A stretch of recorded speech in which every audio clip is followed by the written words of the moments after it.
The narrative takes place in the 23rd century, when vast swaths of human society have been destroyed by protracted conflict, population growth, and pollution. The survivors now live hedonistic lives in a massive domed city where a strong artificial intelligence takes care of all their basic needs. Babies are solely created in artificial chambers in this utopian society using adult donors' sperm and eggs. The AI then raises the neonates until they reach a specific age, each of them sporting a gemstone encrusted on their palm. Depending on the individual's age, the gemstone has varying colors. But in a startling change of events, the gemstone turns red when a person reaches the age of 30, and they are painlessly put out of their life in a public ceremony known as the carousel. The majority of people in the domed city think that those who are terminated are born again. Some people, however, think the carousel is a death ritual and that it is propaganda propagated by the AI. These extremists, referred to as runners, flee after they turn 30. The domed city's sophisticated police force, known as the Sandmen, is there to stop them. The Sandmen enjoy extravagant lives and opulent palaces, while regular people lead comparatively mundane lives. Today, a Sandman named Logan 5 and his co-worker Francis 7 are part of a sizable group of people making their way to the city's amphitheater to attend the carousel event this month. The public views the event as entertaining even if human lives are being taken. With thunderous applause, the 30-year-olds take the stage as the ceremony starts. They stand around a gigantic lotus that is positioned in the middle while donning masks and cape dresses. The stage then starts to rotate while being surrounded by intense light beams. Consequently, the disguised individuals gradually ascend in the direction of the beam's origin. As the assembled crowd chants, "Renew! Renew!" laser beams strike the masked individuals, instantly vaporizing them. The public erupts in applause, thinking that these fired individuals have now been reborn as newborns. Logan receives a message on his communication gadget while Francis and he are deeply engaged in the ceremony. He is told that a runner is attempting to use the Western Wall to flee the city. In order to handle the problem, Logan departs right away, and Francis follows closely behind. They quickly arrive at the Western Wall and use a sophisticated scanning tool to pursue the runner. As expected, they spot the offender attempting to leave the city covertly, a man wearing a red dress. Then there is a chase through the building, and each time the Sandmen shoot at their victim, they laugh. The poor man eventually finds himself pressed up against a balcony that is high up in the wall. He jumps and dies because he is so desperate to get out of this miserable place. Following this encounter, Logan verifies the identification of the culprit using his scanner that he was shocked to see that the runner's dead body looked very different from the city's database photo. The perpetrator had cosmetic surgery prior to attempting to flee, the scanner indicates. After that, Logan summons the cleanup crew and seizes the runner's possessions. It has a tiny metal pendant with an arch on top that resembles a cross. The cleanup crew soon shows up after he and Francis depart the scene. Logan utilizes a device called Grid when he gets to his opulent Sandman apartment that evening. It is a real-life dating app in which users enter a chamber and are paired with others at random. Through Grid, Logan connects with Jessica 6, a stunning young woman who physically shows up at his room. She's wearing a really strange necklace with a pendant that matches the cross Logan discovered from the runner earlier. But he disregards it and makes an effort to become close to her. She unexpectedly declines, stating that she is depressed following the death of a close friend in today's carousel.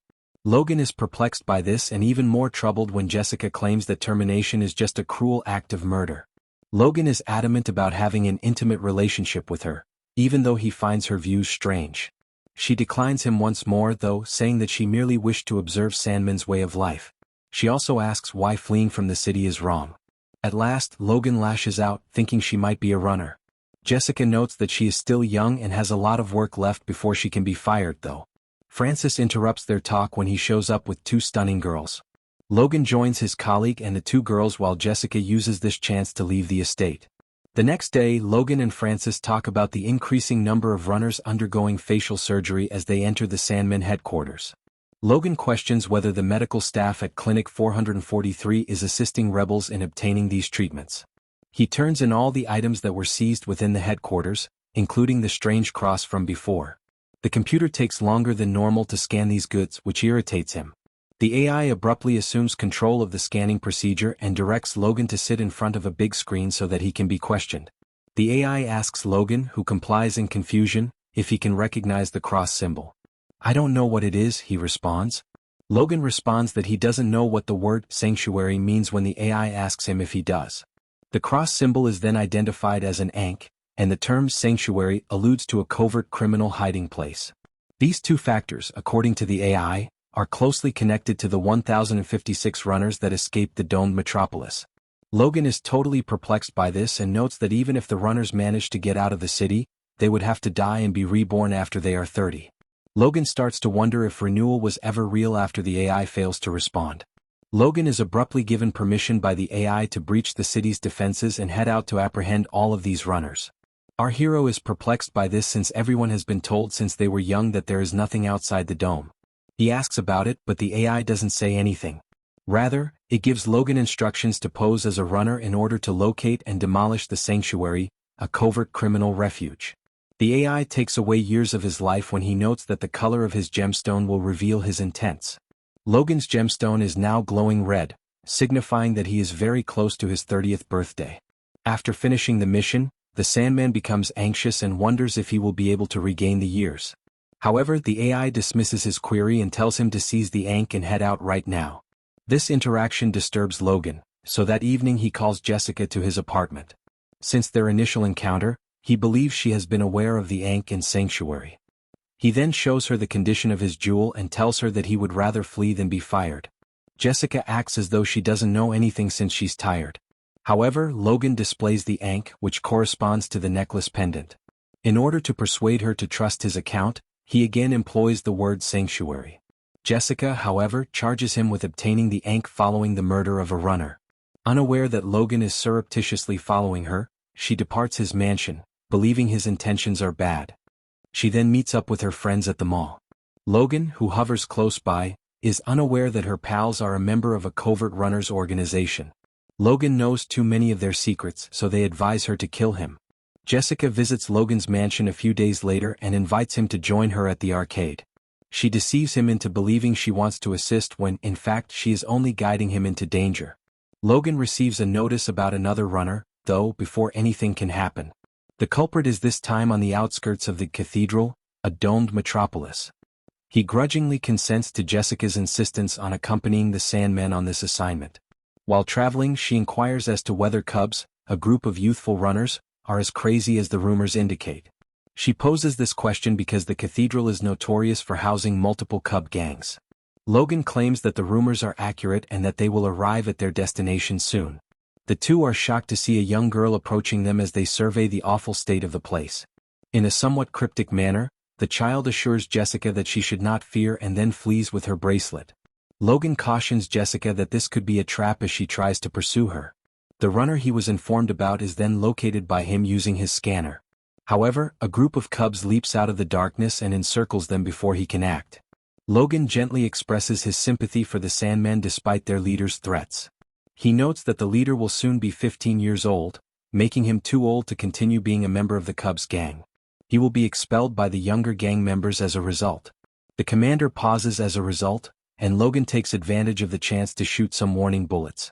When the gang members become frightened, they instantly flee and disperse in all directions. The runner, who turns out to be a woman, is then located by Logan using his scanner once more. Logan even shows her the ankh and claims he wants to assist her in getting to the sanctuary. Logan is forced to locate the Cubs once more for interrogation because the woman is ignorant of these matters. Francis, who is unaware of it, follows him to the cathedral and listens in on everything. Francis approaches and murders the runner as Logan and Jessica are leaving the woman. As they leave the cathedral, Jessica confesses that she had once considered killing Logan, but she now honestly thinks he has good intentions. She nevertheless declines to accompany him to the runner's covert location as they will never have faith in a Sandman. Logan takes advantage of this chance to win her trust even further by declaring that he wants a new look that will make it more difficult for people to recognize him. As a result, the two visit Clinic 443, which Logan believes is covertly assisting the runners. Jessica is pulled aside by the doctor at the clinic who helps the runners. Because he thinks a Sandman can never attempt to flee the domed city, he expresses his doubts about Logan's genuine motivations. But he consents to proceed with the treatment when Jessica reassures him. The doctor receives an anonymous phone call right before the procedure starts. He invites Logan to lie down on the table, but he doesn't express what he heard aloud. After that, he attacks him with the surgical lasers, but Jessica sees what's happening and knocks the doctor away from the controls, cutting Logan's chest. After that, Logan pushes his opponent onto the operating table during a fight between the two guys. The doctor is then horribly sliced through and killed by the surgical lasers. Francis now appears and attempts to dissuade the two. He is momentarily knocked down by Logan, who then leaves the building. However, Jessica leads Logan via a hidden passage, knowing that Francis will soon recover and resume his pursuit of them. The two eventually arrive in a deserted location, which also happens to be the runner's hiding place. Logan alerts the other Sandmen to the area by turning on his tracker without telling anyone. Logan is surrounded by a sizable contingent of runners in the meantime. They want to kill him until the doctor's secretary shows up at the hiding place. She describes Logan's desire for a face makeover and how another Sandman even sought him. The runners offer Logan directions to the sanctuary because they think his story is credible enough. At that moment, a huge explosion pierces the hideout's wall, allowing Francis and other Sandmen to enter. Logan takes advantage of the situation to flee with Jessica while shooting at his co-workers to keep her safe. The two start sprinting once more till they come to a door that needs to be opened by an ank. After Jessica takes off her necklace, it slips and lands in the water beneath her. Logan substitutes the one he stole from the deceased runner. Francis is left outside as the door opens and the two walk in just before it shuts again. But he finds Jessica's jewelry in the sea and takes it out. After opening the door, he quickly resumes his pursuit. The two wind themselves on an elevator, which transports them to a cold chamber with ice statues of various animals. A spooky robot called Box soon appears and says it has food for them. Regarding the sanctuary and the other runners who have fled the domed city, Logan and Jessica inquire. After that, Box leads them to a different room where a terrifying revelation is revealed. All of the runners have been frozen in ice and are now utilized to provide food for the city's residents. In the past, meal deliveries were made to this room. But as the food source ran out a few years back, Box started capturing runners in its place. The eerie robot now desires to harvest Jessica and Logan as well. A skirmish breaks out shortly after, and the entire area collapses due to multiple lasers that Box misfired. Using the distraction, Logan and Jessica flee and ultimately make their way to the mountainside.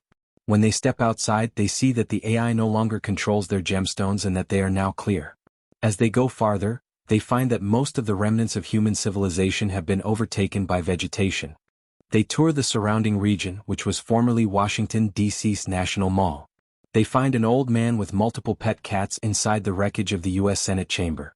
Neither of them had ever seen someone this elderly before, so this surprises them both. The elderly man explains that he has only ever seen one or two people before and that he cannot even recall his name. Logan and Jessica suddenly come to the icy conclusion that the sanctuary is a myth. However, because Francis has been with them the entire time, their issues only get worse. The two men engage in combat, with Logan winning the battle and killing his companion. Francis thinks he has renewed as he passes away and notices that Logan's gemstone is now clear. Logan and Jessica then persuade the elderly man to come back to the dome. They abandon the man outside after a long journey to the city's walls. They then enter and attempt to persuade the locals that the carousel is no longer required and is a hoax. However, additional Sandmen swiftly seize the two and bring them before the AI. Logan is questioned about whether he has finished his goal.